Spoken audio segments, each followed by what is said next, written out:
હિંમતનગર નગરપાલિકાની સામાન્ય ચૂંટણીમાં ભાજપે સ્પષ્ટ બહુમતી સાથે વિજય મેળવ્યા બાદ હવે નગરપાલિકાના સુકાન માટે મહત્વના પદાધિકારીઓની વરણી કરવામાં આવી છે।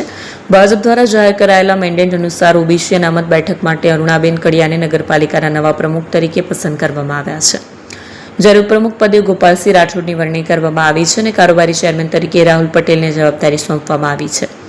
ઉપરાંત શાસક પક્ષના નેતા તરીકે શશિકાંત સોલંકી અને દંડક તરીકે રાજેન્દ્ર શર્માની નિમણૂક કરવામાં આવી છે।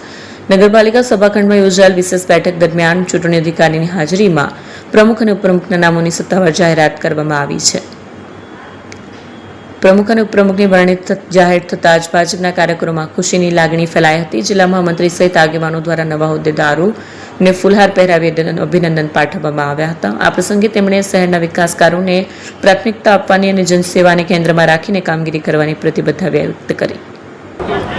ભારતીય જનતા પાર્ટી પ્રદેશના હોદ્દેદારશ્રીઓ તેમજ સાબરકાંઠાના જિલ્લાના હોદ્દેદારશ્રીઓ અને ધારાસભ્યશ્રી, સંસદશ્રી અને હિંમતનગર શહેરના હોદ્દેદારશ્રીઓ અને મારા સાથી સદસ્યો જેઓએ મારા ઉપર ભરોસો મૂકીને જે મને જવાબદારી આપી તે બદલ એમનો હું દિલથી આભાર માનું છું।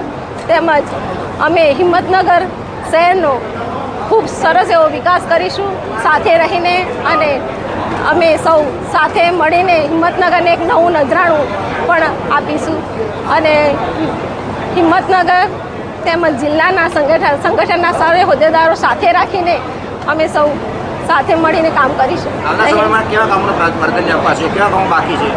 જે આગળના જે લોકોએ કામ કર્યું છે, જે અધૂરા કામ છે એ પૂર્ણ કરીશું અને હિંમતનગરના પબ્લિકમાં રહીને એમની સાથે રહીને કામ કરીશું।